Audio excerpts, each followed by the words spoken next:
Bismillahirrahmanirrahim. Assalamualaikum warahmatullahi wabarakatuh. Waalaikumsalam Waalaikumsalam warahmatullahi warahmatullahi wabarakatuh. wabarakatuh. Waalaikumsalam warahmatullahi wabarakatuh. Alhamdulillahi rabbil alamin wal aqibatu lil muttaqin wala udwana illa 'alal zalimin. Asyhadu an la ilaha illallah wahdahu la syarika lahu wa asyhadu anna Muhammadan abduhu wa rasuluhu alladzi la nabiyya wa la rasula ba'dah. Allahumma shalli wa sallim wa karim wa barik ala asrafil anbiya'i wal mursalin maulana wa qudwatina wa imamina Muhammad wa ala alihi wa sahbihi wa mawala wa la hawla wa la quwata illa billah. Alhamdulillah, syukurlah, segala puji hanya milik Allah. Mari kita sama-sama memuji Allah Subhanahu wa taala karena hanya zat Allah lah yang satu-satunya kita sembah dan juga kita mohon pertolongannya. Dan tentu kita bersyukur atas semua nikmat Allah yang telah Allah limpahkan untuk kita semua hingga di hari ini, di Ramadan yang ke-11. Kita masih diberi eh, kebaikan-kebaikan oleh Allah Tabaraka wa Ta'ala. Allah bukakan pintu surganya, kemudian Allah tutup pintu nerakanya, dan juga Allah belenggu setan-setan sehingga hingga saat kini kita masih istiqamah dalam kebaikan. Dan tentu Ramadan jangan sampai kita sia-siakan, masih ada hari-hari yang bisa kita jadikan eh, tabungan amal kita, karena Allah berjanji akan melipat gandakan pahala di berpuasa di Ramadan, dan banyak amal soleh yang juga bisa kita lakukan. Dari mulai tentu adalah tadarus Quran, bersedekah menjadi salah satu amalan unggulan yang mudah-mudahan kita di kemampuan Allah untuk terus fastabiqul khairat. Dan sahabat yang dimuliakan Allah, tentu salawat dan salam senantiasa kita aturkan kepada Nabi kita Muhammad Rasulullah SAW, juga untuk keluarga beliau dan para sahabatnya. Dan mudah-mudahan kita termasuk yang kelak akan mendapatkan syafaat dari beliau. Jamaah yang dimuliakan Allah, eh, Alhamdulillah kita kembali berjumpa dalam program Quran Inspiration ya, bersama guru kita Ustaz Khairul Alam Hafizahullah Ta'ala, yang kita sama-sama insya Allah akan kembali membedah surat Al-Baqarah, surat terpanjang dalam Al-Quran Karim, dan itu menjadi eh, bacaan yang Alhamdulillah syukurlah kita sudah mengupas di eh, pekan lalu ya, bersama guru kita Ustaz Khairul Alam, salah satu yang berkaitan dengan kewajiban berpuasa dan bagaimana kaitan ayat-ayat lain yang tentu satu ayat dengan ayat lain dalam soal Al-Baqarah punya keterkaitan yang mudah-mudahan kita bisa memahaminya dengan lebih baik lagi. Dan saya persilakan kepada guru kita Ustaz Khairul Alam untuk memulai kajian, dan jangan lupa mari sama-sama kita selalu berdoa pada Allah Subhanahu wa taala tentunya untuk senantiasa terlimpah kebaikan, kesehatan, keberkahan juga ya untuk guru kita Syekhul Alam, juga untuk semua jamaah yang hadir maupun yang belum bisa hadir. Waliyatul masykur. Silakan Ustaz. Oke. Assalamualaikum warahmatullahi wabarakatuh. Waalaikumsalam warahmatullahi wabarakatuh. A'udzu billahi minasyaitonir rajim. Bismillahirrahmanirrahim. Alhamdulillahi rabbil alamin. Allahumma shalli ala Muhammad wa ala ali Muhammad. Allah Rabbana zalamna anfusana wa illam taghfir lana wa tarhamna lanakunanna minal khasirin. Rabbi shrah li sadri wa yassir li amri wahlul 'uqdatam min lisani yafqahu qawli. Amin amin ya rabbal alamin. Alhamdulillah sudah masuk hari keberapa puasanya? 10? 11 dan 12. Ada yang 11 ya. Oh, 11 sama 12. Oke, berarti tadarusnya udah sampai juz berapa ini? Masya Allah. Ada yang udah khatam? Silakan. Belum saya. Oke, tetap semangat ya. Cuti lebaran juga udah itu ya, sudah diumumkan. Oke, hari ini kita akan membahas apa? Kita akan membahas kembali tentang surat Al-Baqarah. Ya, karena ayatnya panjang, jadi kita bahas kembali surat Al-Baqarah. Dan mungkin juga ayat-ayat yang kita sudah pahami, gitu ya, kita sudah pelajari. Tapi kita perlu mengkaji lebih dalam lagi, sebenarnya apa makna di balik ayat-ayat itu. Ini yang kita explore hari ini. Dan silahkan kita akan kembali lagi melihat satu ayat di dalam surat Al-Baqarah Dan ini juga menjawab pertanyaan kita, kenapa sih ketika kita sudah banyak berdoa, tapi kok rasanya tidak ada perubahan atas permintaan kita itu. Kita udah sering berdoa, melantunkannya, baik dengan keras maupun dengan pelan, namun tidak ada perubahan.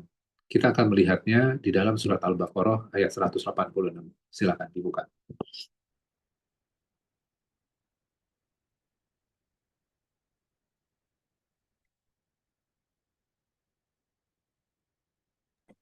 Iya, Ustaz.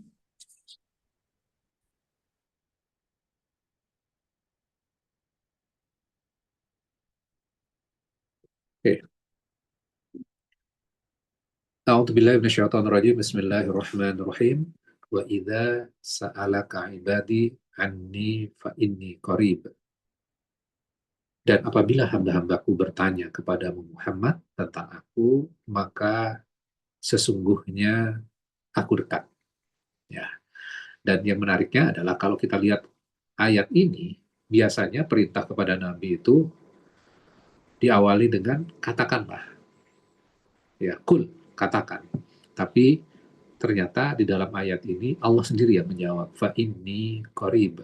Sesungguhnya aku dekat. Itu catatan yang sangat penting di dalam ayat ini. Artinya, jawaban ini tidak diwakilkan kepada Nabi, tapi Allah sendiri yang menjawabnya. Nah, kita bisa merasakan ini kalau kita mempelajarinya. Ya, kalau hanya sekedar membaca saja, kita tidak akan paham konteksnya bahwa sesungguhnya Allah menjawab secara langsung loh kepada kita. Fa inni qarib. Dan ketika Allah menjawab secara langsung, itu istimewa nggak buat kita semuanya? Istimewa, Ustaz. Istimewa. Nah, sekarang, bentar, baterai saya habis.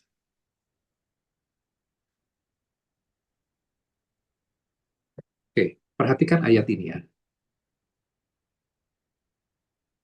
Di dalam bagian awal, di dalam ayat ini dikatakan, wa idza sa'alaka ibadi anni fa inni qarib. Apabila hambaku bertanya tentang aku, sesungguhnya aku dekat.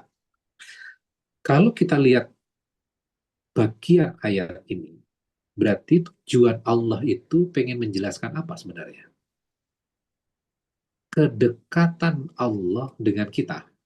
Itu kan goalnya. Iya. Goal besarnya adalah Allah pengen menjelaskan, aku itu dekat dengan kamu, dengan kalian, dengan kita semua. Ya. Nah, kedekatan itu bisa diperoleh dengan apa sebenarnya? Caranya seperti apa? Maka kita harus lihat lagi dari ayat 183. Ya ayyuhalladzina amanu kutiba alaikumusyamu kama kutiba alal ladzina min qablikum la'allakum tattaqun. Wahai orang-orang beriman, diwajibkan atas kalian berpuasa sebagaimana diwajibkan kepada umat-umat sebelumnya. Tujuannya untuk apa? Takwa. Jadi ternyata takwa itu adalah goal besarnya. Puasa adalah cara untuk mencapai goal besar ini. Puasa tidak pernah menjadi target utamanya. Puasa adalah alat, cara untuk mencapai takwa. Oke. Kemudian berikutnya, apakah cukup hanya dengan puasa? Kemudian Allah menjelaskan di ayat 185-nya, Syahru Ramadan alladzi unzila fihi al-Qur'an. Bulan Ramadan adalah bulan diturunkannya Al-Qur'an. Maka bulan Ramadan ini kita isi dengan Quran. Puasa menekan hawa nafsu, kebutuhan badan, kemudian hati punya ruang. Diisi dengan apa? Diisi dengan Quran. Ketika diisi dengan Quran, apa yang kita peroleh? Kita akan merasakan yang namanya Allah dekat. Itu yang kita harus kejar tuh. Fa inni qarib, kata Allah. Sesungguhnya aku dekat. Ini goal besarnya sebenarnya dalam ibadah kita di bulan Ramadan ini. Ya. Kedekatan, membangun kedekatan dengan Allah. Ya, Allah memang dekat. Itu udah pasti. Tapi kita merasakan atau tidak, itu yang kita bangun sebenarnya di bulan Ramadan ini. ibadah-ibadah yang kita lakukan, apapun bentuknya, itu membangun kesadaran diri kita terhadap Allah. Ya, oke. Kemudian bagian berikutnya, uji da'watad da'i idza da'at. Aku mengabulkan doa permohonan orang-orang yang berdoa apabila ia benar-benar berdoa. Perhatikan bunyi ayatnya. Bukan mengatakan aku mengabulkan doa, kemudian titik, selesai. Enggak. Tapi ada kata idza da'at, apabila ia benar-benar berdoa. Artinya apa? Kenapa kok sampai Allah memberikan sebuah penekanan? Aku mengabulkan permohonan orang-orang yang berdoa apabila ia benar-benar berdoa. Berarti ada doa yang bukan benar-benar doa dong kalau gitu. Kadang tidak semua doa itu benar-benar doa. Kadang hanya sekedar bacaan. Kadang hanya rutinitas. Kadang cuma teks yang keluar dari lisan kita. Benar nggak? Benar Ustaz. Betul, Ustaz. Atau sekedar kata amin yang kita nggak tahu permintaannya apa. Ketika imam membacakan doa, kita mengaminkan, padahal kita nggak ngerti. Apakah itu yang benar-benar dimaksudkan doa dari kita? Karena seringkali doa yang kita lantunkan, doa yang kita baca, doa yang kita aminkan, hati kita tidak hadir. Ayat ini memberikan penekanan ke arah sana. Idza da'an, apabila ia benar-benar berdoa. Jadi doa itu bukan sekedar kata-kata.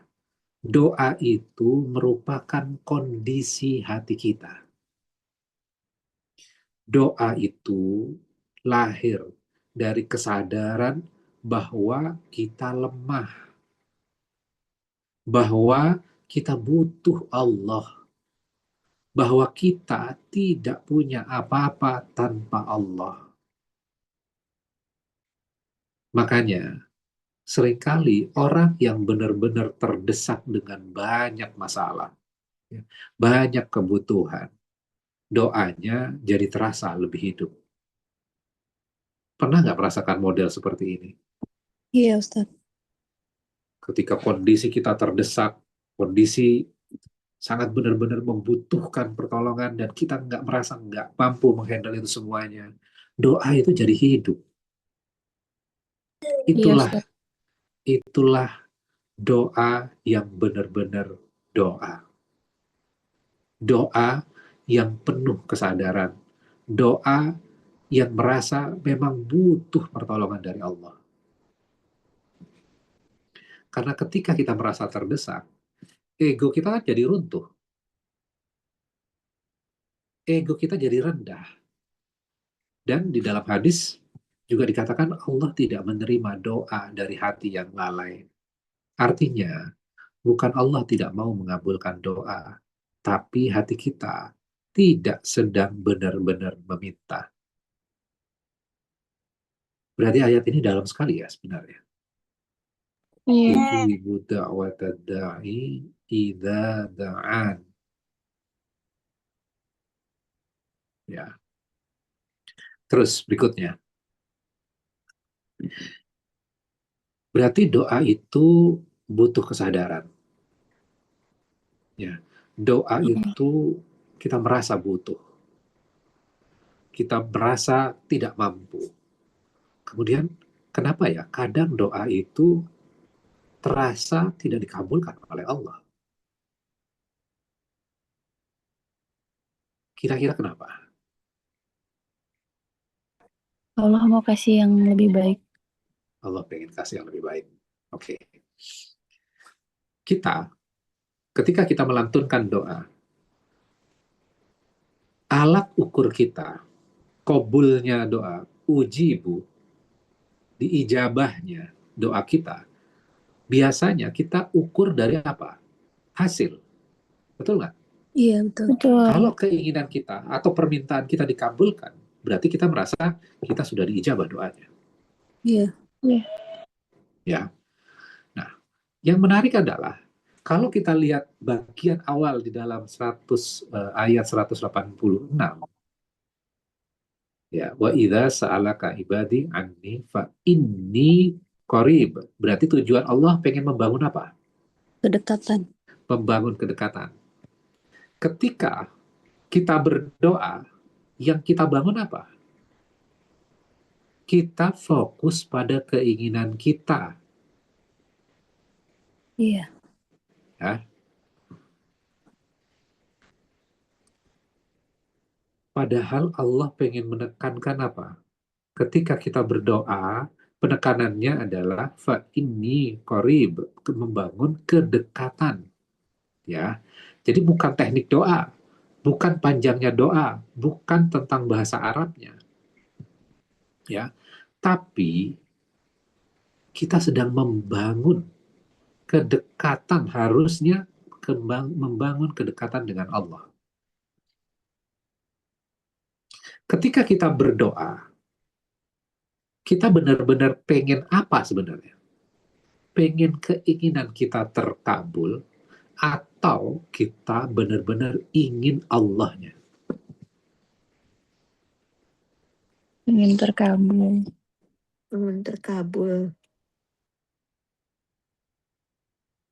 Kalau kita kan pengen keinginan kita yang terkabul kan? Iya. Padahal Allah pengen membangun apa? Kedekatan. Membangun kedekatan. Jadi, apa yang kita bisa tarik sebagai pelajaran buat kita? Doa itu esensinya kan mendekat kepada Allah. Iya. Ketika esensinya mendekat kepada Allah dan kita merasa dekat kepada Allah, maka sesungguhnya itu sudah diijabahkan kedekatan kita dengan Allah. Iya. Sedangkan keinginan itu, list keinginan kita, itu bonusnya saja. Bukankah rezeki yang paling tertinggi adalah kita merasa dekat, merasakan kedekatan diri kita dengan Rob kita? Iya. Itu namanya takwa. Kesadaran kita terhadap Allah. Kita merasakan kedekatan diri kita kepada Allah. Kalau kita kadang hanya ingin solusi dari masalah, tapi belum tentu ingin kedekatan dengan Allah. Makanya kan kadang Allah membiarkan kita, solusinya tidak dikasih. Supaya apa? Terus dekat ya. Terus dekat. Jadi kan beda orientasi ya, diri kita dengan Allah gitu ya. Oh, ternyata sebenarnya tujuan saya diberikan masalah, tujuan kehidupan saya itu supaya saya merasakan kedekatan dengan Allah. Dan ketika kita merasakan kedekatan kepada Allah, maka itu adalah puncak ijabahnya doa.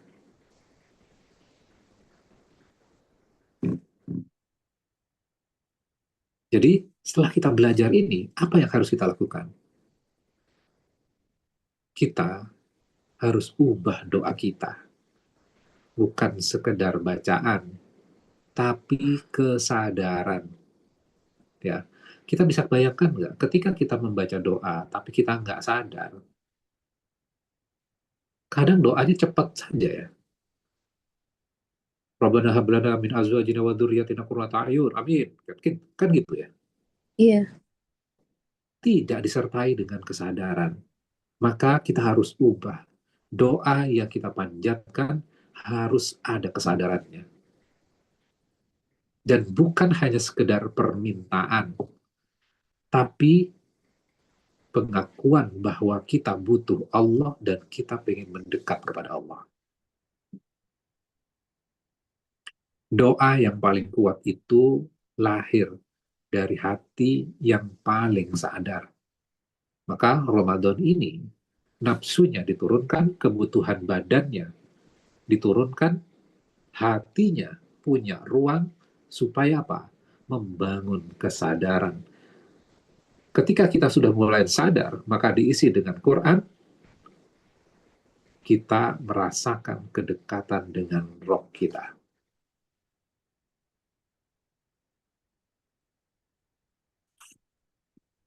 Sampai di sini ada pertanyaan? Ustadz, bagaimana dengan Allah yang memintalah kepadaku? Apakah jadi itu tidak perlu diucapkan kita bangun kedekatannya atau seperti apa, Ustadz? Ya. Ud'uni astajib lakum, berdoalah kepadaku. Ya. Itu adalah perintah Allah. Ya, perintah Allah. Supaya apa? Tujuannya kan sebenarnya mendekat.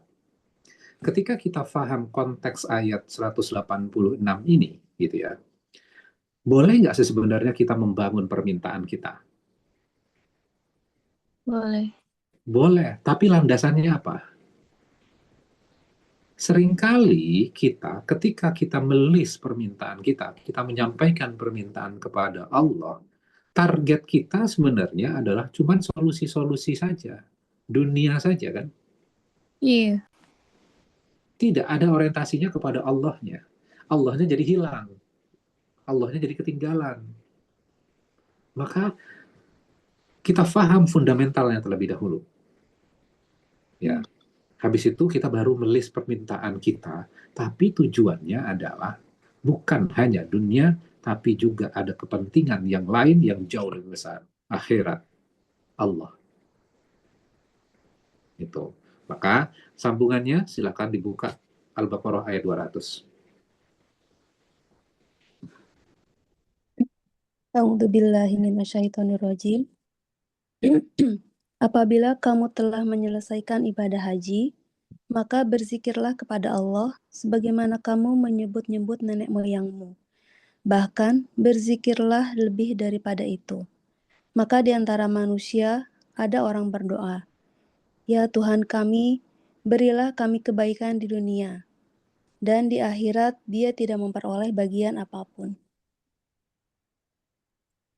Oke. Itu konteksnya tentang apa sebenarnya? Ayat tadi. Fa'idha Dunia. qadaitum manasikakum. Konteksnya itu. Apabila kamu telah menyelesaikan manasik hajimu, ibadah haji. Jadi konteksnya orang-orang yang sudah menunaikan ibadah haji ya. Iya. Oke. Fadhkurullaha kadzikrikum aba'akum au asyadda dzikra. Kemudian ada perintah, maka berzikirlah kepada Allah sebagaimana kamu menyebut bapak-bapakmu. Jadi ada kebiasaan orang Arab dulu, ketika selesai menunaikan ibadah haji, duduk-duduk di Mina, ya kan, manasik haji itu kan mulai dari apa? Puncaknya Arafah. Ya. Kemudian habis itu kemana? Musdalifah. Musdalifah. Setelah Musdalifah, Jumroh Mina. di Mina. Setelah di Mina, setelah jumroh, apa yang dilakukan? Tawaf. Sebelum tawaf, ada yang tawaf langsung boleh. Istirahat di mana? Di Mina. Di Mina. Bisa 2 hari, bisa 3 hari. Nah, orang-orang pada waktu itu, setelah menyelesaikan ibadah hajinya, manasik hajinya, mereka saling bercerita. Kakek moyang kami dulu, nenek moyang kami dulu, bapak-bapak kami, kakek-kakek kami, diceritakan tuh kebesaran dari nenek moyangnya. Maka Allah memberikan perintah. Sekarang, ubah itu. Kamu besarkan nama Allah. Ya. Dan lebih banyak dibandingkan engkau menyebut-nyebut bapak moyangmu. Ya, nenek moyangmu. Kemudian habis itu Allah mengatakan apa? Faminan nasi mayyakul. Maka ada di antara manusia yang berdoa. Apa permohonannya? Rabbana atina fid dunya. Apa doanya? Ya Allah, berikan apa? Kebaikan di dunia. Kebaikan di dunia. Ada yang salah nggak? Tidak, tapi kurang. Enggak. Kurang di akhiratnya. Kelihatannya tidak ada yang kurang. Tapi itu kesalahan yang fatal. Iya. Maka Allah jawab sangat keras. Orang-orang yang sudah menunaikan ibadah haji, kemudian mereka meminta kebaikan di dunia, Allah tegur sangat keras, وَمَا لَهُ فِي الْآخِرَةِ مِنْ خَلَقٍ. Dan tidak. Engkau sama sekali tidak akan mendapatkan bagian sedikit pun di akhirat. Keras loh tegurannya ini. Dengan menggunakan kata ma, kamu salah, kamu tidak akan mendapatkan apapun di akhirat. Kenapa begitu keras ya? Karena yang mereka minta, ya Tuhan kami, berikan kami kebaikan di dunia. Titik. Tidak ada permintaan akhirat. Masalahnya bukan karena mereka haji, bukan karena mereka berdoa, itu tidak salah. Dan bukan karena mereka minta dunia. Islam tidak melarang untuk peminta kekayaan, tidak melarang sukses. Yang jadi masalah adalah ketika dunia jadi satu-satunya tujuan. Padahal haji itu kan seharusnya melatih totalitas penghambaan. Malah dipakai sekedar sebagai sarana memperlancar urusan dunia. Iya. Terjadi zaman sekarang. Terjadi. Iya. Banyak. Umroh, tujuannya apa? Untuk urusan dunia. Ibadah itu tujuannya untuk naik level. Tapi ternyata apa? Visinya tetap pendek. Itu yang Allah tegur. Bukan berarti nggak boleh berdoa untuk urusan dunia. Boleh. Maka Allah memberikan tipe yang kedua. Apa tipe yang kedua? 201. Silakan. Dan di antara mereka ada yang berdoa, ya Tuhan kami, berilah kami kebaikan di dunia dan kebaikan di akhirat, dan lindungilah kami dari azab neraka. Itu yang harusnya dilantunkan. Allah ajarkan kepada kita di dalam surat Al-Baqarah di awal-awal ya. Bagaimana men-set up visi kita. Wa minhum may yaqul, ada di antara mereka yang berdoa, Rabbana atina fid dunya hasanah wa fil akhirati hasanah wa qina. Azabannar. Iya. Itu loh puncak doa. Makanya kan dalam tawaf doanya apa yang paling puncaknya? Rabbana atina fid dunya hasan. Rukun Yamani sampai rukun Hajar Aswad, puncaknya doanya itu. Yang disunahkan hanya itu saja doanya. Iya. Putaran 1, 2 tidak ada sunnahnya. Silahkan membaca apa saja.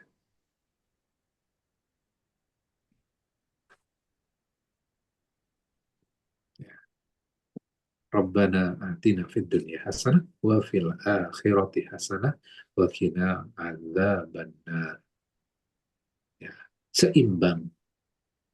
Dunianya diminta dan dunianya hanya jadi jalan supaya akhiratnya untuk kepentingan akhirat.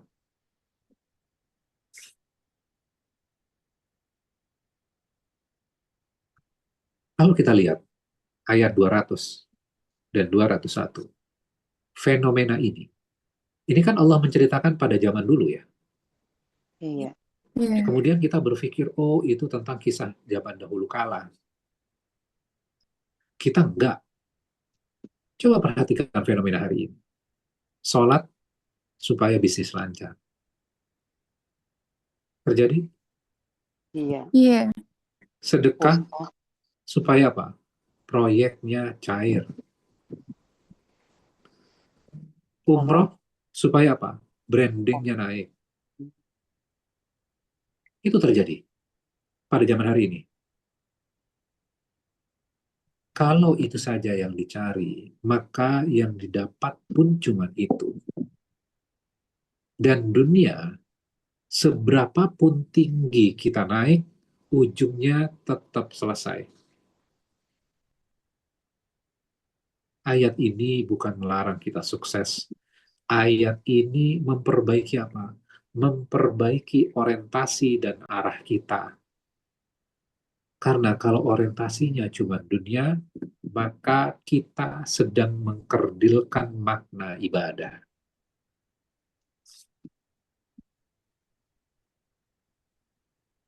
Berarti ada korelasinya nggak dengan 186 tadi? Iya, Ayat 200 ini. iya. Tadi kan Ada. ada permintaan tadi kan? Ada pertanyaan tadi. Untuk melis permintaan-permintaan kita. Koridornya Allah sudah berikan. Ya. Doa membangun kedekatan kita dengan Roh kita, dengan Tuhan kita. Ya. Ketika kita membangun, boleh ada permintaan, boleh. Yang diminta tidak hanya dunia. Karena kalau hanya dunia, itu mengkerdilkan makna ibadah. Mintalah dunia yang punya impact yang baik di akhirat, dan kita dijauhkan dari siksa api neraka.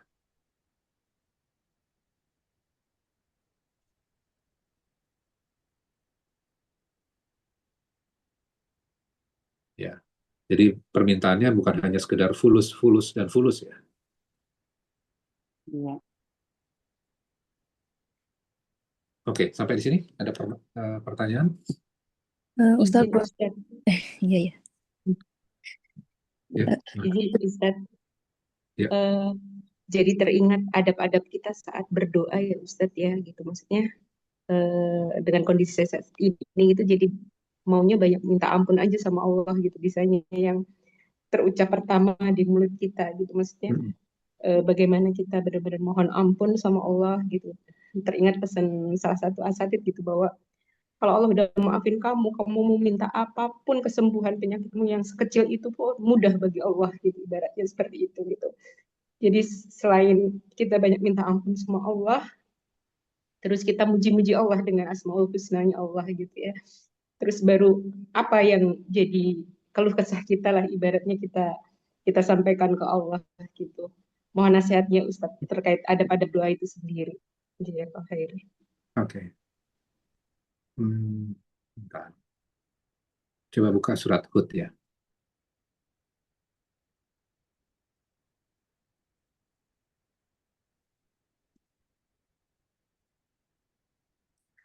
Perhatikan surat Hud mulai dari awal ya.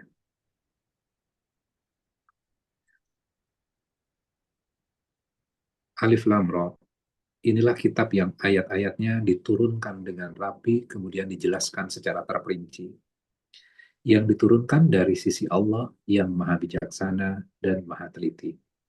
Ayat kedua. Allah ta'budu illallah. Agar kamu tidak menyembah selain Allah.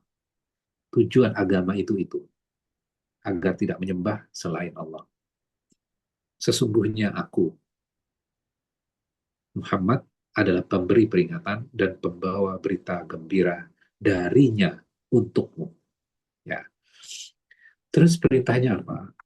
Wa anistaghfiru rabbakum tsumma tubu ilaihi yumatti'kum mata'an hasana dan seterusnya.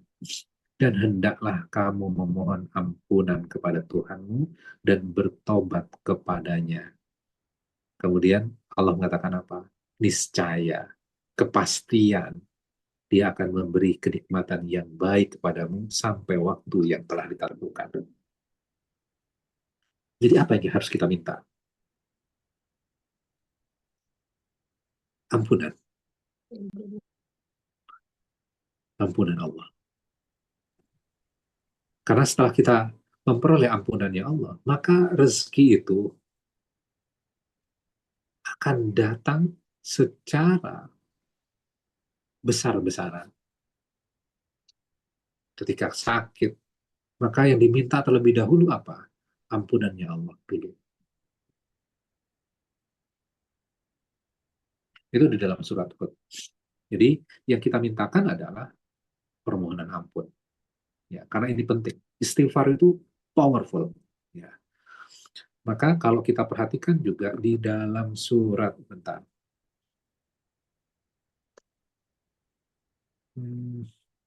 Nasihatnya Nabi Nuh kepada kaumnya. Diperintahkan untuk memohon ampun, kemudian Allah akan memberikan apa? Yursilis sama alaikum midrara wa yumdidukum bi amwali wa banina wa yaj'al lakum jannatin tajri dan seterusnya. Jadi Allah akan menurunkan hujan dari langit, memberikan rezeki, keturunan dan seterusnya. Diawali dengan apa? Permohonan ampun kepada Allah. Nah, seringkali kan kalau kita berdoa langsung kepada keinginan kita kan? Iya. Karena kita menganggap bahwa keinginan kita itu yang paling penting. Padahal di sisi Allah yang paling penting apa? Ampun. Engkau mendekat, kamu minta ampun kepadaku, engkau bertobat kepadaku, keinginanmu mudah. Ya. Ya, silakan dibuka surat Nuh tuh ya. Ayat 10. Fakultus taufiru rabbakum innahu kana waffaro. Maka aku berkata kepada mereka, Nabi Nuh berkata, mohonlah ampunan kepada Tuhanmu, sungguh Dia Maha Pengampun. Konteksnya apa di dalam surat Nuh itu? Konteksnya adalah umatnya Nabi Nuh itu orientasinya adalah dunia. Dan mereka melakukan apa saja untuk memperoleh dunia itu. Maka, oke, kalau orientasimu dunia, kamu minta ampun dulu kepada Allah. Kemudian apa yang kamu dapatkan? Yursilis sama alaikum midrara. Dia akan menurunkan hujan yang lebat dari langit kepadamu.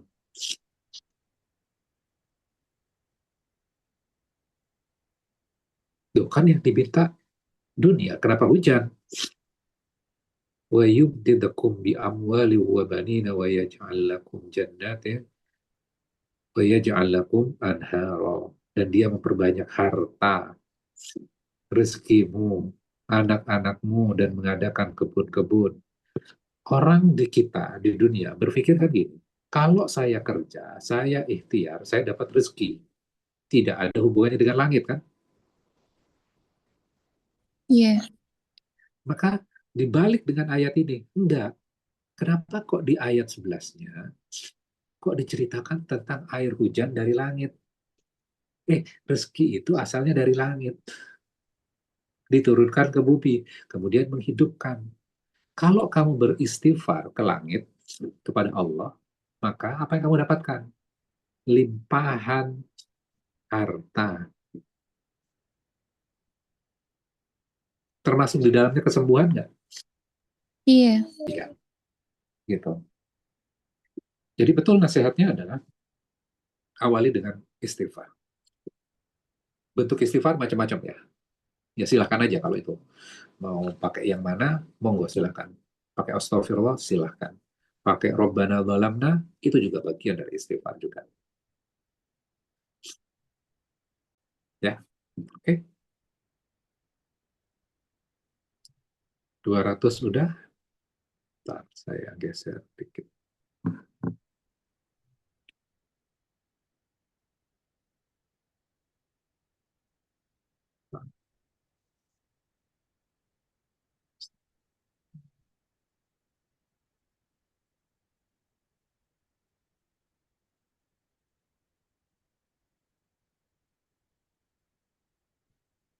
Oke, 251.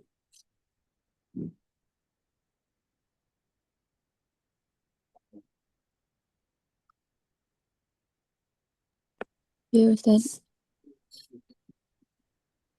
Maka mereka mengalahkannya dengan izin Allah. Dan Daud membunuh Jalut. Kemudian Allah memberinya Daud kerajaan dan hikmah, dan mengajarinya apa yang dia kehendaki. Dan kalau Allah tidak melindungi sebagian manusia dengan sebagian yang lain, niscaya rusaklah bumi ini. Hmm. Tetapi Allah mempunyai karunia yang dilimpahkannya atas seluruh alam. Oke. Apa konteksnya dulu? Karena ayat itu diawali dengan fa, maka. Berarti kan kita harus baca ayat-ayat sebelumnya. Nanti PR itu silakan dibaca sendiri ya. Nah, sekarang gini, hari ini kita merasa nggak yang curang makin kuat, yang jujur Iya, tersingkir, iya banget Ustaz. seolah-olah kebenaran selalu kalah jumlah dan kalah power. Betul? Iya. Betul sekali. Oke. Al-Baqarah ayat 251 itu menjawab itu. Ayat ini sebenarnya menceritakan apa? Pasukan kecil yang dipimpin oleh Talut melawan siapa? Jalut. Jalut ini sangat besar dan kuat. Pasukannya luar biasa. Secara logika, harusnya Talut kalah sama Jalut. Ya kan? Oke. Tapi Allah berfirman di dalam ayat itu, Talut bisa menang melawan Jalut yang besar dan kuat. Dan nanti di situ ada Nabi Daud tuh, Daud kecil, ya, yang bisa membunuh si Jalut tuh, ya, yang populer ceritanya dengan ketapelnya kan. Oke. Bagian yang penting di dalam ayat itu, walaula daf'ullahin nasa ba'dahum bi ba'dil lafasadatil ard. Seandainya Allah tidak menolak sebagian manusia dengan sebagian yang lain, niscaya bumi itu akan rusak. Artinya apa?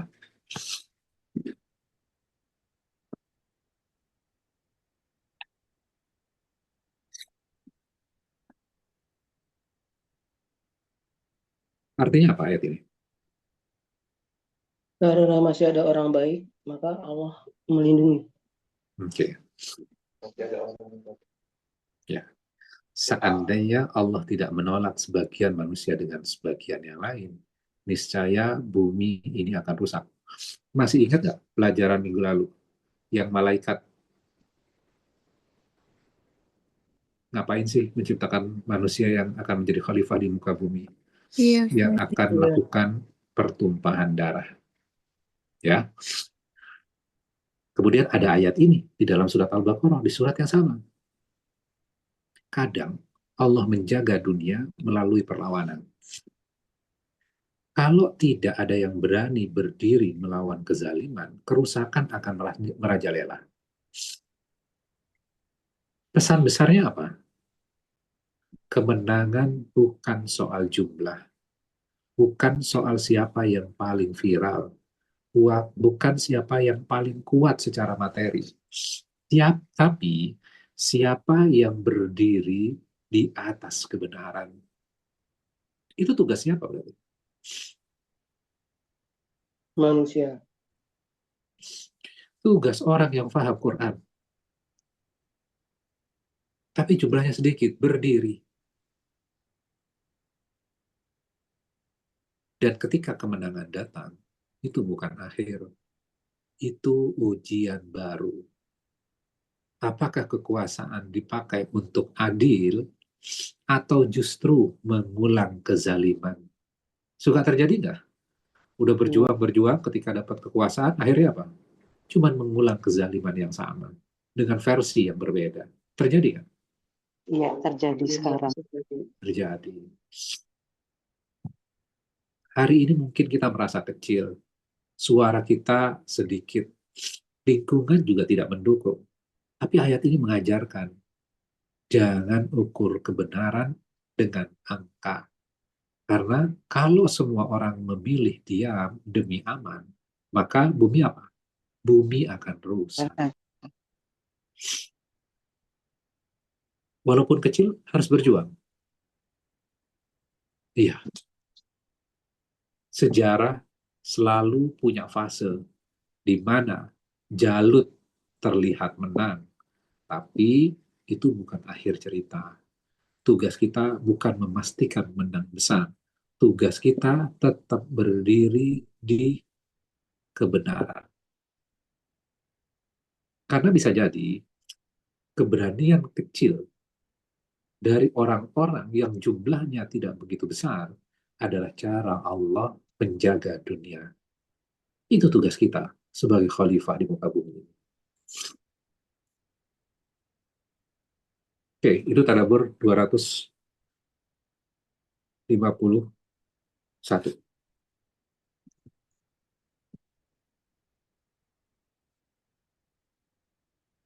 Oke, 253 sekarang.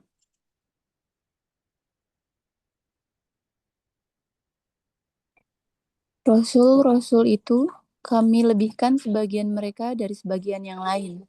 Di antara mereka ada yang langsung Allah berfirman dengannya, dan sebagian lagi ada yang ditinggikannya beberapa derajat. Dan kami beri Isa putra Maryam beberapa mukjizat, dan kami perkuat dia dengan Ruhul Kudus. Kalau Allah menghendaki, niscaya orang-orang setelah mereka tidak akan berbunuh-bunuhan, setelah bukti-bukti sampai kepada mereka. Tetapi mereka berselisih. Maka ada di antara mereka yang beriman, dan ada pula yang kafir. Kalau Allah menghendaki, tidaklah mereka berbunuh-bunuhan, tetapi Allah berbuat menurut kehendaknya. Itu bagian yang akhir tuh, itu penting sekali tuh. Kalau Allah menghendaki, mereka tidak akan berbunuh-bunuhan. Pernah kepikir seperti ini nggak? Allah itu kan maha kuasa. Kenapa Allah nggak langsung cegah saja peperangan? Kenapa manusia dibiarkan saling membunuh? Bisa nggak Allah menghentikan itu semuanya? Bisa banget. Bisa. Bisa. Tapi Allah berkehendak nggak untuk menghentikan itu semuanya? 253 tadi. Kalau Allah menghendaki, berarti lawannya apa? Allah tidak menghendaki. Ya, cuman bahasa Quran itu kan positif ya. Kalau Allah menghendaki, niscaya orang-orang setelah mereka tidak akan saling membunuh. Artinya jelas. Allah mampu menghentikan semuanya. Allah mampu bikin semua orang sepakat. Allah bisa saja cegah perang sebelum terjadi. Tapi Allah tidak lakukan. Pertanyaannya adalah kenapa ya? Kan enak dibuat beriman semuanya gitu, sholat semuanya, damai dunia gitu ya. Kenapa nggak dilakukan itu? Jawabannya sederhana. Karena dunia ini tempat ujian, bukan tempat paksaan. Kalau setiap orang mau berbuat salah, langsung dicegah. Mau zalim, langsung lumpuh. Mau bohong, langsung bisu. Hidupnya panjang. Maka tidak ada lagi makna iman. Tidak ada lagi nilai sabar. Tidak ada lagi pahala memilih kebenaran. Allah memberi manusia pilihan. Dan ketika manusia memilih hawa nafsu, ambisi, konflik pun terjadi. Jadi ini bukan karena Allah lemah, bukan karena Allah tidak peduli, tapi karena Allah memberi ruang tanggung jawab. Itu kan tujuan hidup kita di dunia kan? Untuk diuji. Hari ini pun sama nggak? Dalilnya jelas, ustadznya banyak, konten dakwah bertebaran. Kenapa masih ribut? Karena masalahnya bukan kurangnya petunjuk. Masalahnya ada di dalam hati. Jadi, ayat ini memberikan pelajaran apa? Jangan salahkan takdir atas konflik yang lahir dari ego manusia. Allah mengizinkan itu terjadi dalam sistem ujiannya. Allah punya sistem. Tapi Allah tidak pernah meridhoi kezaliman. Jadi sekarang pertanyaannya buat kita mau lulus ujian atau justru jadi penyebab ujian makin berat? Pilihan ada di tangan siapa? Di tangan kita. Tangan kita.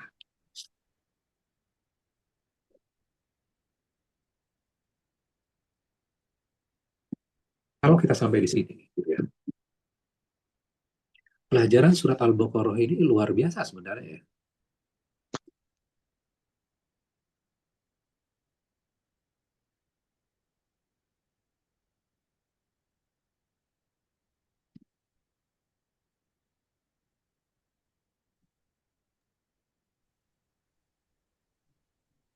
Oke, sekarang ada pertanyaan? Izin bertanya, Ustadz. Ya, silakan. Berarti Ustadz ada hukum sebab akibatnya ya Ustadz ya? Ya, ya, betul. Kayak pertanyaan gini, saya ubah.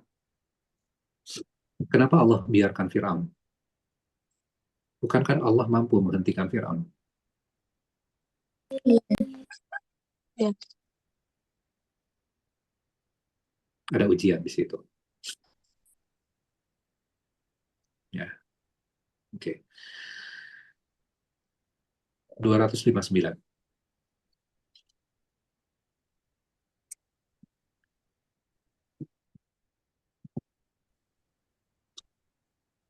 Dibaca Ustaz.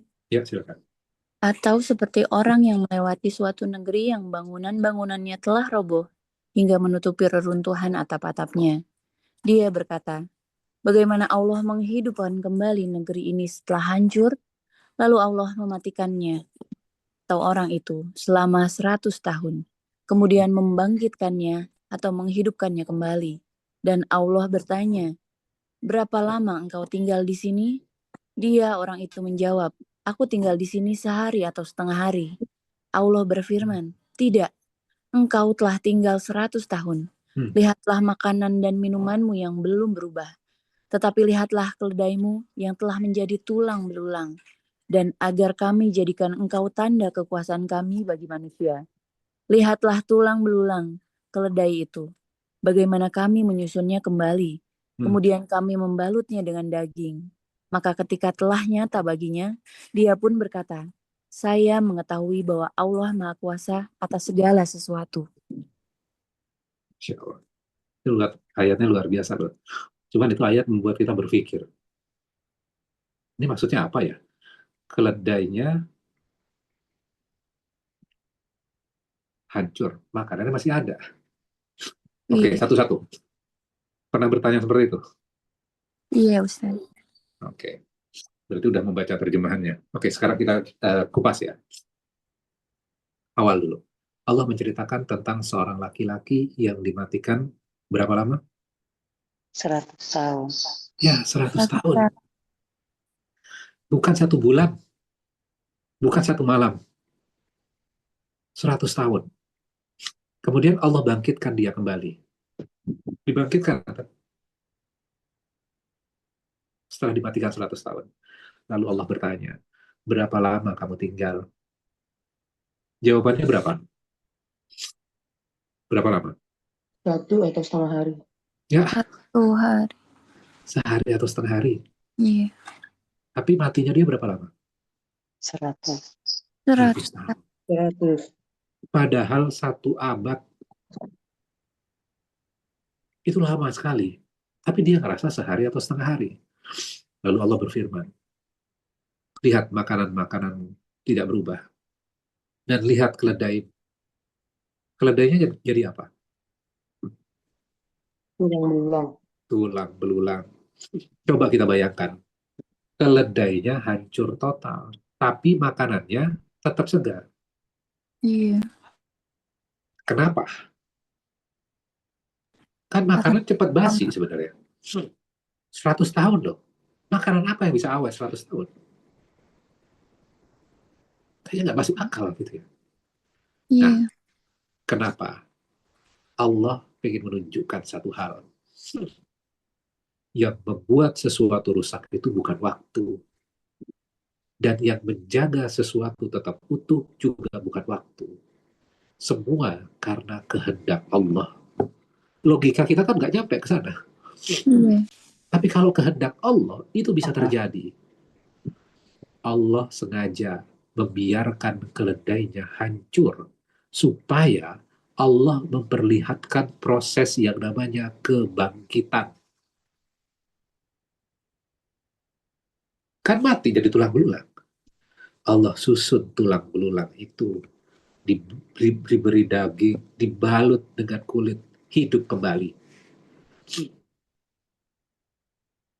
Dan Allah jaga makanannya supaya dia faham, bagi Allah 100 tahun itu bukan apa-apa.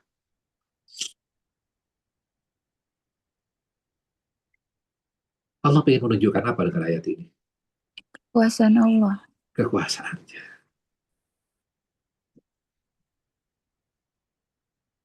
Kadang hidup kita terasa lama hancur, iman sudah lama kering, dan doa terasa tidak berubah. Tapi ayat ini memberikan ketenangan buat kita. Kalau Allah bisa menjaga makanan tetap utuh 100 tahun, maka menjaga hidup kita bukan perkara sulit. Kalau Allah bisa menghidupkan tulang belulang, maka menghidupkan kembali harapan kita juga mudah. Masalahnya sebenarnya di mana? Bukan Diri kita. berapa lama kita rusak, tapi masalahnya mau atau tidak mau kita kembali kepada Allah kita. Karena bagi Allah, yang mustahil bagi kita, itu sangat sederhana bagi Allah. Allah ingin menunjukkan kuasanya di dalam surat Al-Baqarah 259.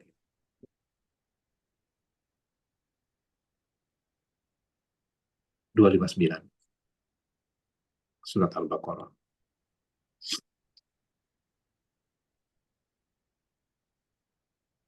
Silahkan dibuka. 266. Waktu sudah habis.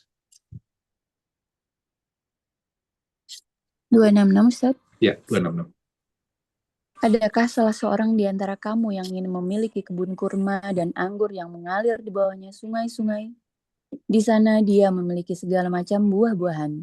Kemudian datanglah masa tuanya, sedang dia memiliki keturunan yang masih kecil-kecil. Lalu kebun itu ditiup angin keras yang mengandung api, sehingga terbakar. Demikianlah Allah menerangkan ayat-ayatnya kepadamu, agar kamu memikirkannya. Nah, itu juga menarik ya ayat ini. Iya. Kalau kita belajar Quran itu biasanya masuk dalam balaghah. Ini masuk ayat-ayat yang kita bisa pahami dengan ilmu balaghah itu. Ya. Supaya sederhana, saya kasih pertanyaan gini. Kita itu hidup itu kerja keras seumur hidup. Bangun usaha dari nol. Tabung sedikit demi sedikit. Lalu ketika kita sudah tua, anak-anak masih lemah, masih kecil, kita butuh sangat luar biasa atas usaha kita itu. Tiba-tiba semuanya habis terbakar. Itulah yang Allah kasih gambaran di dalam Al-Baqarah 266 ini. Allah bertanya di awal itu apa? Adakah kalian yang ingin punya kebun kurma dan anggur? Di bawahnya mengalir sungai.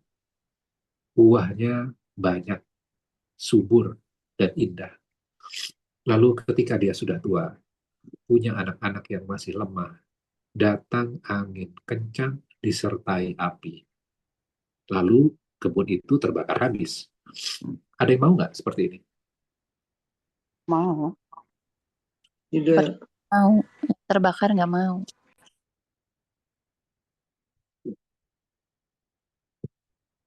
Lihat konteks keseluruhannya ya.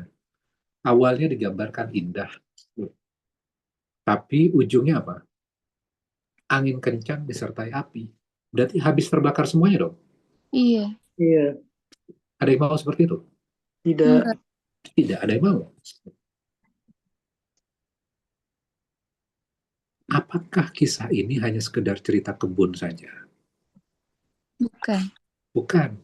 Kita harus baca konteks ayat-ayat sebelumnya sebenarnya.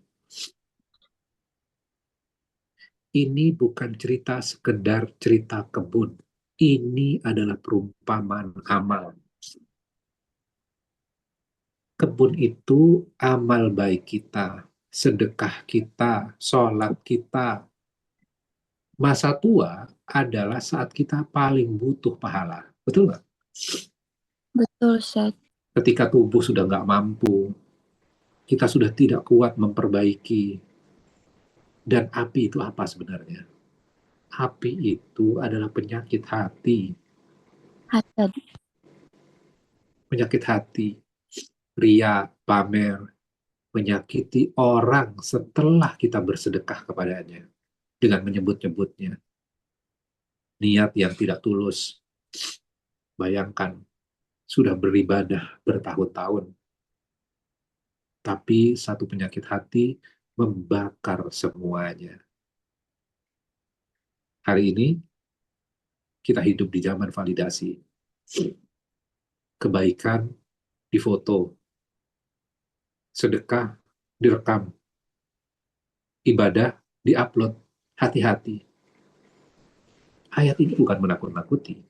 Ayat ini mengingatkan yang kita harus jaga bukan cuma amalnya, tapi niatnya.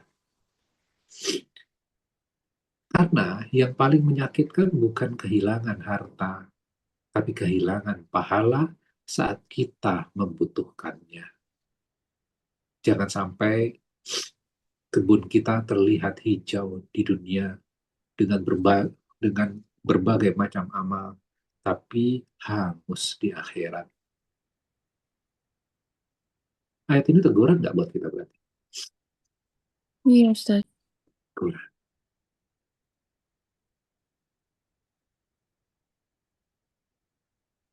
Oke, kira-kira itu pelajaran hari ini. Udah mau jam 7. Masya Allah, tabarakallah, jazakallah khairan, Ustaz Khair Alam.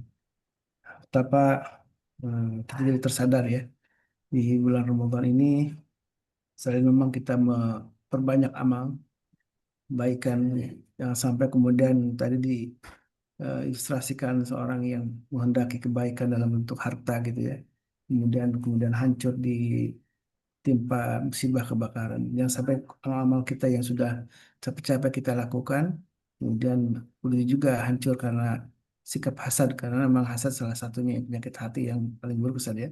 Dan eh, disebutkan dalam hadis Nabi Sallallahu Alaihi Wasallam, iyakumul hasad ya. Jangan sampai hasad itu karena seperti memakan api, api memakan kayu bakar sebelum hadis Nabi Sallallahu Alaihi Wasallam.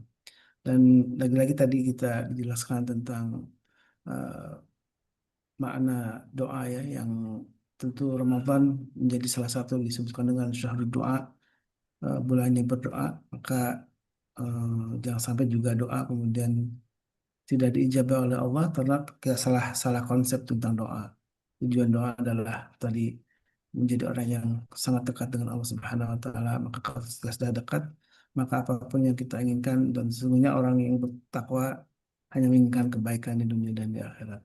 Baik jemaah, masih ada waktu mungkin Ustaz, sekitar 15 menit gitu ya, kita untuk mungkin ada hal yang ingin ditanyakan atau sharing, silakan, masih ada waktu kita sampai 6.45 insya Allah ya.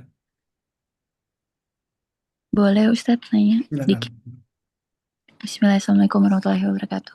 Waalaikumsalam warahmatullahi. Ustaz, kan tadi dikatakan kita minta kebaikan dunia akhirat. Ketika itu sudah dikatakan, doa yang lain tuh bikin kita jadi justru malu gitu ya. Oh ya, ditambah dengan minta ampun. Nah, doa yang lain tuh jadinya kita malu gitu. Karena udah menyebutkan itu, kebaikan dunia akhirat. Kita mau minta sukses proyek, mau minta lancar, minta rezekinya ditambah misalnya, itu jadi malu gitu.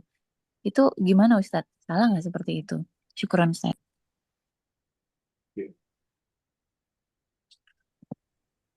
Memang ayat ini kan menyadarkan kita ya.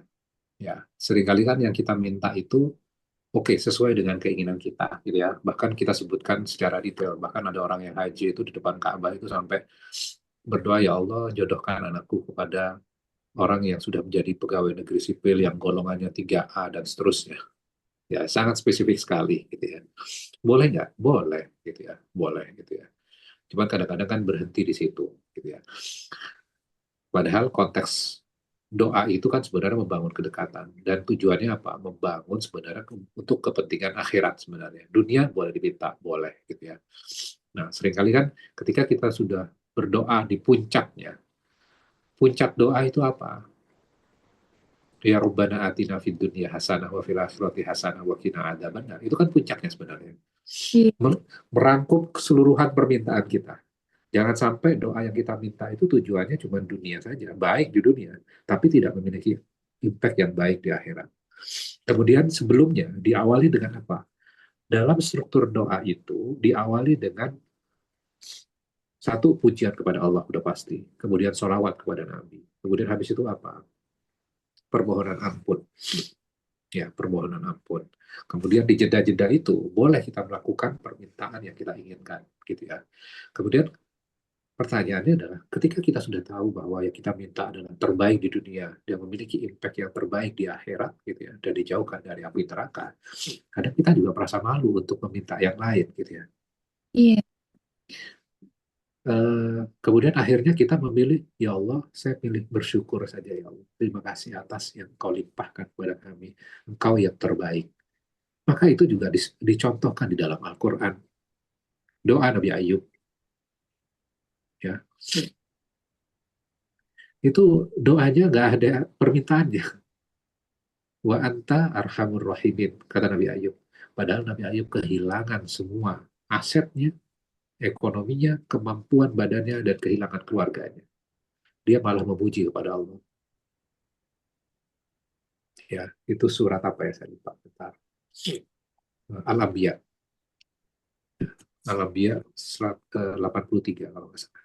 Coba dibuka.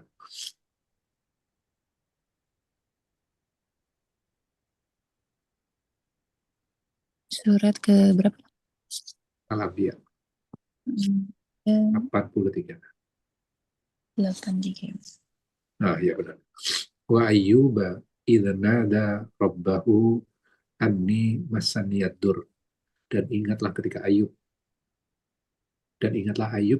berdoa kepada Tuhannya. Apa doanya Nabi Ayub? Doanya adalah, sesungguhnya aku menimpaku bencana atau penyakit. Wa anta arhamur rahimin, dan engkau maha penyayang di antara para penyayang. Itu doanya. Ya, seringkali kan gini, doa itu kita persepsikan harus ada permintaan. Betul nggak? Betul.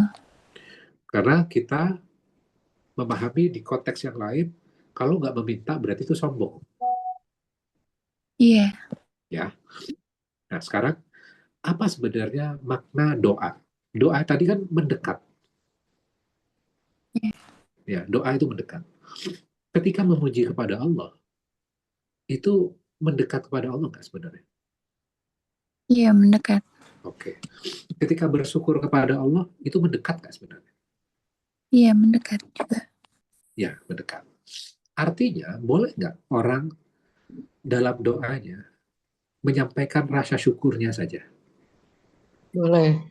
Boleh. Boleh nggak ada permintaan? Boleh. Boleh nggak isinya hanya memuji kepada Allah? Boleh. Boleh.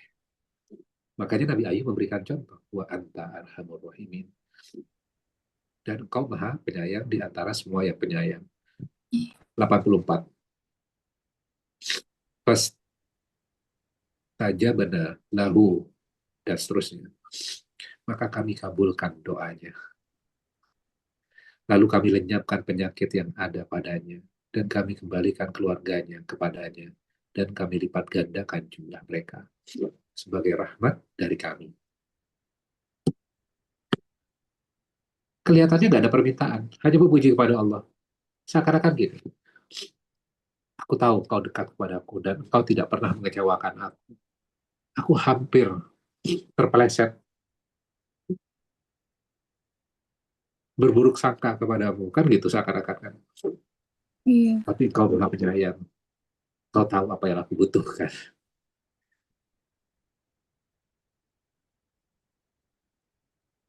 Allah ijabah. Doa yang isinya tidak ada permintaan, yang isinya hanya memuji kepada Allah. Karena dia merasa Allah sangat tahu apa yang dia inginkan, dia cukup memuji kepada Allah saja. Itu yang dicontohkan Nabi Ayub. Sama dengan orang tua kita dulu ketika kita kecil. Habis pulang sekolah, kita duduk di sofa, taruh tas, duduk di situ, apa yang disediakan ibu kita? Kita hanya mengatakan, Bu, aku capek. Apa yang disediakan ibu kita? Makanan, minuman. Minum. Makanan, minuman. Minta nggak makanan, minuman? Enggak. Nggak, cuma bilang capek. Kenapa ibu kita tahu kebutuhan kita? Karena dekat dengan kita. Ibu kita tahu.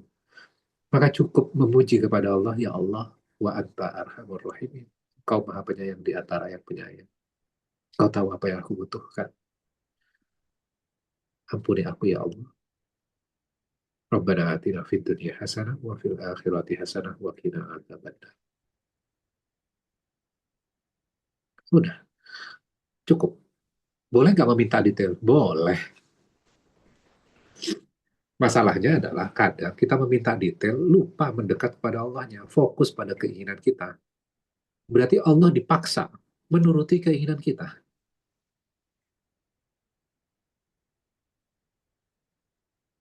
Ya Allah, kalau dia bukan jodohku. Kan doanya kan istikharah itu, kalau dia jodohku maka dekatkanlah. Betul nggak? Betul. Iya. Kalau bukan jodohku, kadang orang ngebalik. Kalau bukan jodohku, harusnya kan jauhkanlah. Tapi dirubah. Kalau dia bukan jodohku, maka jodohkanlah. Itu doa atau maksa Tuhan? Maksa. Maksa. Oke, kira-kira itu. Mudah-mudahan bisa menjawab ya. Jazakallah khairan Ustaz. Ya. Ada di chat yang bertanya Bu Murwani ya dari Riau. Apakah dengan tadi doa dari Nabi Ayub ini apakah jadi satu apa namanya mungkin syariat atau apa kayak panduan bahwa Sorry, bisa diulang? eh, doanya nggak usah panjang-panjang saja. Kata apakah doa itu harus panjang, tidak perlu harus panjang-panjang. Ini dari Bu Marwani. Ustaz. Jadi ini kan mungkin terinspirasi dari tadi penjelasan tentang Nabi Ayub itu ya dalam berdoa cuman andi masadal duru wa anta arhamur rahimin. Apakah ini jadi satu panduan dari ketika doa itu nggak usah panjang-panjang gitu kan? Apakah harus global? Tapi kan ada juga yang apa namanya berpandangan ya doa itu harus spesifik, harus detail. Dan ini gimana cara menjembatani antara orang yang ya udah doa yang penting doa sapu jagat aja robbana atina fid dunya sana gitu kan ya wa fil akhirati hasanah dan ada juga yang kemudian mendetilkannya itu gimana Ustaz menjembatani antara dua cara pandang ini. Oke. Konsepnya adalah fondasinya dulu, fundamentalnya dulu. Doa adalah kesadaran. Oke. Ya. Kalau sudah sadar, maka kita kan membangun relasi kita, kedekatan dengan roh kita. Ya. Kalau misalnya pendek tapi membangun dengan kesadaran, itu bagus. Gitu ya. Kalau mau panjang, tapi kalau nggak sadar, jadi list doa kan, list bacaan. Jadi teks saja. Berhentinya cuma di bacaan, tidak sampai ke hati. Nggak Padahal sih. doa itu kan suara hati kita kan sebenarnya. Iya. Doa itu ibadah yang paling jujur sebenarnya. Karena kan kita mengungkapkan apa yang kita rasakan ya. Ya Allah, saya sedang kecewa ya Allah. Saya sedang sedih ya Allah. Tuntun kami ya Allah. Itu kan dengan hati. Itu sebenarnya yang dibutuhkan.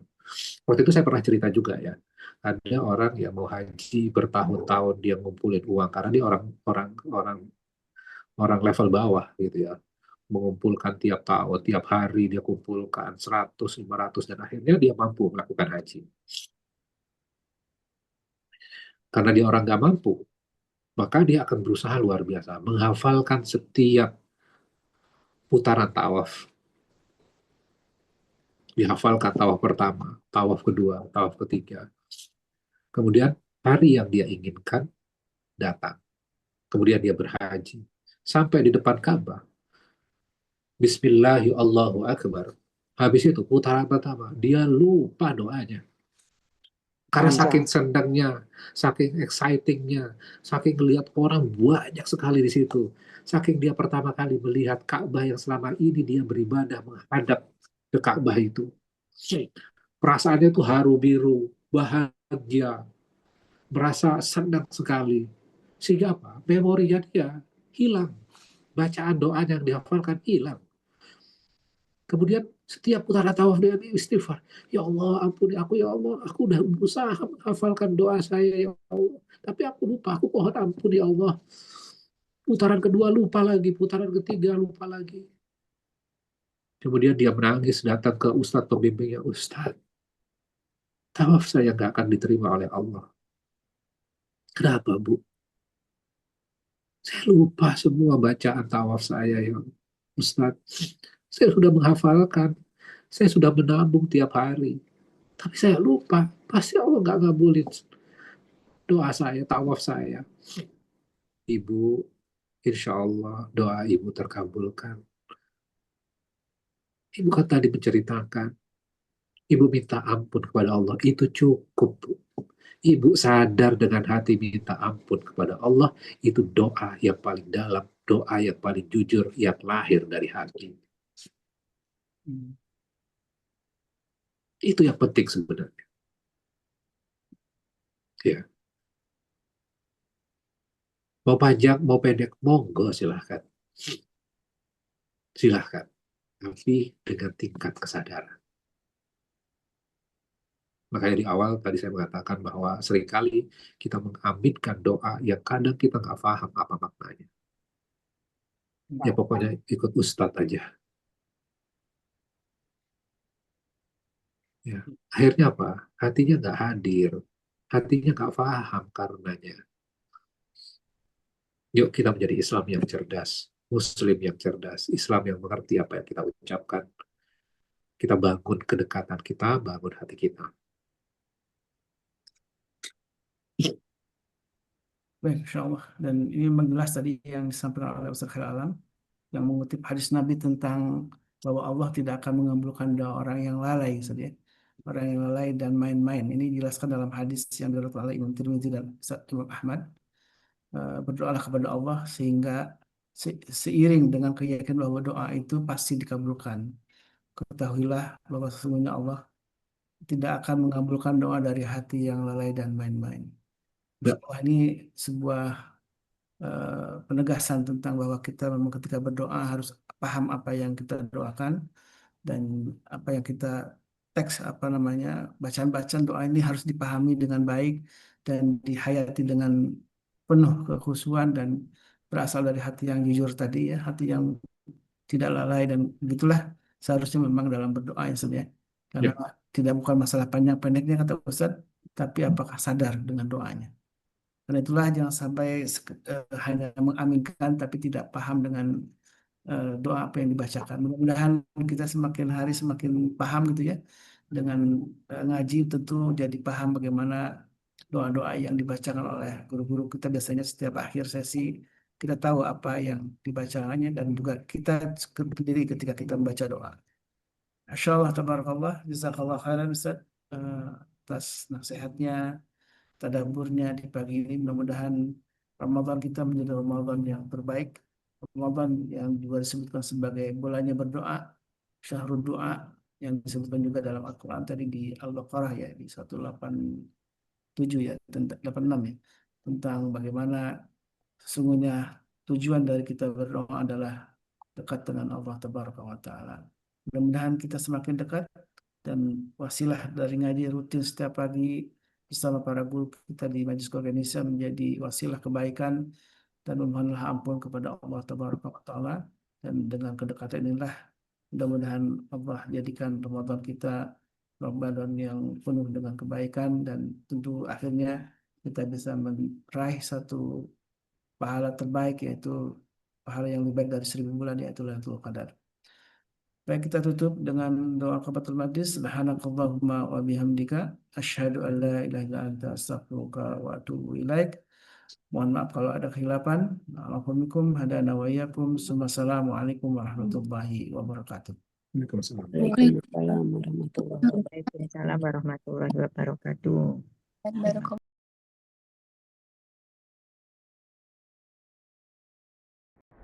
اللهم ارحمنا بالقرآن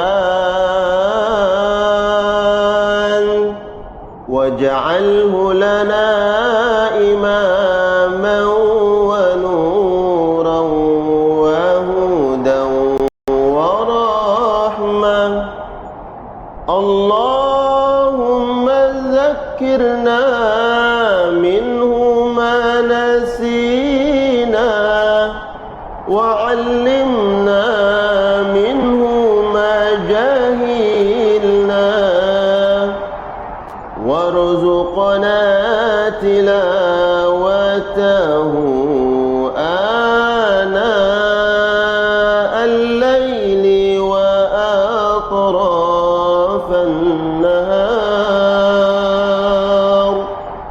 واجعله لنا حجة يا